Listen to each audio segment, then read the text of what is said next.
নমস্কার বন্ধুরা, আমার চ্যানেলে সকলকে স্বাগত। আজকে আপনাদের সঙ্গে শেয়ার করছি চিকেন দো পেঁয়াজা। তো কিভাবে বানাচ্ছি সম্পূর্ণ ভিডিওটা স্কিপ না করে দেখতে থাকুন। আশা করছি রেসিপিটা আপনাদের ভালো লাগবে। চিকেন দো পেঁয়াজা বানানোর জন্য আমি এখানে চিকেনটা 750 গ্রাম চিকেন নিয়েছি। চিকেনটা একটু বড় সাইজের নিয়েছি। চিকেনটা আমি পরিষ্কার করে ধুয়ে নিয়েছি। এবার প্রথমে আমি চিকেনটা ম্যারিনেট করে রাখবো। তার জন্য নিয়ে নিয়েছি কাশ্মীরি লঙ্কার গুঁড়ো, হলুদ গুঁড়ো, নুন, সর্ষের তেল আর দিয়ে দিচ্ছি লেবুর রস। আপনারা চাইলে ভিনিগারও দিতে পারেন। আমি ভালোভাবে মাখিয়ে নিচ্ছি। সবগুলো উপকরণ মাখিয়ে ম্যারিনেট করে রাখছি। চিকেনের পিসটা একটু বড় নিয়েছি। দো পেঁয়াজের জন্য একটু বড় নিলেই ভালো হয়, না হলে ছোট ছোট পিস করলে গলে যেতে পারে। একটু বড় সাইজ নিলে পিসগুলো গোটা গোটা থাকবে। আমি চিকেনটা ম্যারিনেট করে 1 ঘন্টার জন্য রেখে দিচ্ছি। চিকেন দো পেঁয়াজা বানানোর জন্য আমি গ্যাস অন করে কড়াই বসিয়ে দিয়েছি। কড়াইতে তেল দিয়েছি, তেল গরম হয়ে গেছে। আমি দিয়ে দিচ্ছি গোটা গরম মশলা, দারুচিনি, লবঙ্গ আর এলাচ, আর দিচ্ছি 2টো তেজপাতা, একটু গোটা জিরা। গরম মশলাটা ভাজা হয়ে গেছে। আমি মিহি করে পেঁয়াজ কুচি করে রেখেছি, দিয়ে দিচ্ছি। আমি এখানে পেঁয়াজটা মিহি করে কুচি করে নিয়েছি। আপনারা চাইলে পেঁয়াজটা পেস্ট বানিয়েও নিতে পারেন। সামান্য নুন দিয়ে দিচ্ছি, পেঁয়াজটা তাড়াতাড়ি ভাজা হয়ে যাবে। নুনটা দিলে পেঁয়াজটা নরম হয়ে যাবে, তাড়াতাড়ি ভাজাটা হয়ে যাবে। পেঁয়াজটা অনেকটাই ভাজা হয়ে গেছে। এবার কুচি করে রাখা কাঁচা লঙ্কা দিয়ে দিচ্ছি। লঙ্কাগুলো পেঁয়াজের সাথে ভেজে নিচ্ছি। পেঁয়াজ লঙ্কা ভাজা হয়ে গেছে। এবার আদা রসুনের পেস্ট দিয়ে দিচ্ছি। আদা রসুনের পেস্ট পেঁয়াজ লঙ্কার সাথে একটু নাড়াচাড়া করে ভেজে নিচ্ছি।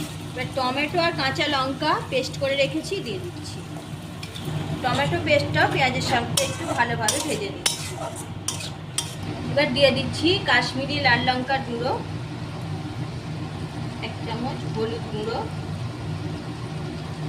জিরে গুঁড়ো 1/2 চামচ, ধনে গুঁড়ো। মিক্সির বাটিটা ধুয়ে একটু জল দিয়ে দিচ্ছি।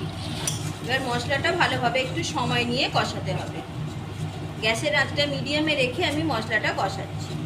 মশলাটা আমি 3-4 মিনিট সময় ধরে কষিয়ে নিয়েছি। দেখুন মশলাটা সুন্দর কালার এসে গেছে আর মশলা থেকে তেল ছাড়তে শুরু করেছে। এবার অ্যাড করে দিচ্ছি কাজু বাদাম বাটা। কাজু বাদাম বাটাটা দিয়ে মশলাটা আরও কিছুক্ষণ কষিয়ে নেব। 2-3 মিনিট সময় ধরে কষিয়ে নিয়েছি। দেখুন মশলা থেকে সুন্দরভাবে তেলটা ছেড়ে দিয়েছে আর কালারটাও খুব সুন্দর এসেছে। এবার ফেটিয়ে রাখা টক দই দিয়ে দিচ্ছি। টক দইটা দিয়ে আমি আরও কিছুক্ষণ মশলাটা কষিয়ে নেব। আরও 3-4 মিনিট কষাতে থাকবো। দইটা দেওয়ার পর আমি মশলাটা আরও 3-4 মিনিট কষিয়ে নিয়েছি। দেখুন সুন্দরভাবে তেল বেরিয়ে গেছে। এবার ম্যারিনেট করে রাখা চিকেনগুলো দিয়ে দিচ্ছি। চিকেনটা দিয়ে মশলার সাথে ভালোভাবে কষিয়ে নিচ্ছি। চিকেনটা মশলার সাথে আমি একটু সময় নিয়ে কষাবো। 8 থেকে 10 মিনিট ধরে আমি চিকেনটা কষাবো।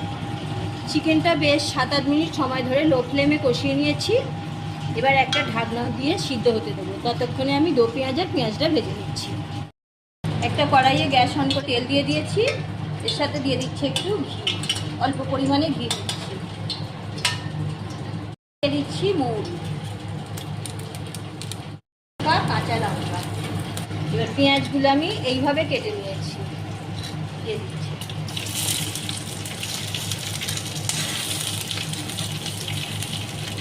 একটা টমেটো কুচি দিয়ে দিচ্ছি। টমেটোকেও এরকম কেটেছি। দিয়ে দিচ্ছি সামান্য নুন। নুনটা দিলে পেঁয়াজ এবং টমেটোটা তাড়াতাড়ি নরম হবে। নুনটা দিয়ে ভালোভাবে ভেজে নিচ্ছি। খুব বেশি ভাজার দরকার নেই, আমার ভাজা হয়ে গেছে। এবার চিকেনের মধ্যে এটা দিয়ে দেবো। আমি গ্যাস অফ করে দিলাম।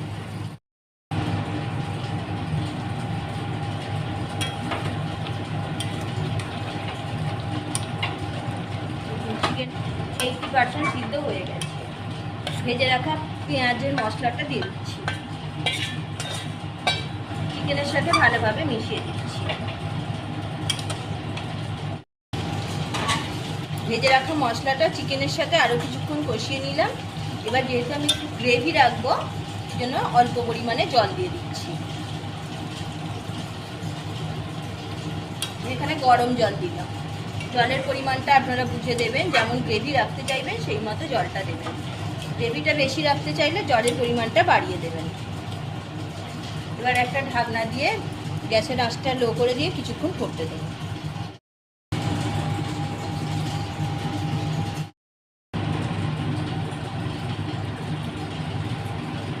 ঢাকনাটা খুলে নিলাম। আমি মাঝে একবার নাড়াচাড়া করে দিয়েছিলাম। আমার চিকেনটা একদম পারফেক্টলি সিদ্ধ হয়ে গেছে। গ্রেভিটা ঠিক এইরকম আছে। আমি এবার গ্যাসটা অফ করে দিচ্ছি। উপর থেকে গরম মশলার গুঁড়ো ছড়িয়ে দিচ্ছি, কিছু ধনেপাতা কুচি দিয়ে দিচ্ছি। ঢাকনা দিয়ে আমি আরও 5 মিনিট রেখে দিচ্ছি। 5 মিনিট হয়ে গেছে, ঢাকনাটা খুলে নিচ্ছি। দেখুন কত সুন্দর কালার এসেছে। তো এইভাবে বাড়িতে আপনারা একবার চিকেন দো পেঁয়াজা ট্রাই করে দেখুন, খেতে কিন্তু অসম্ভব ভালো লাগে। রেসিপি ভালো লাগলে লাইক করতে ভুলবেন না, প্রচুর প্রচুর শেয়ার করুন। নিত্য নতুন এইরকমই রান্না পেতে আমার চ্যানেলটা সাবস্ক্রাইব করে রাখুন, পাশে থাকা বেল আইকন প্রেস করুন। আজ এই পর্যন্ত, ভালো থাকুন, সুস্থ থাকুন। আবারও দেখা হচ্ছে অন্য কোনো এপিসোডে।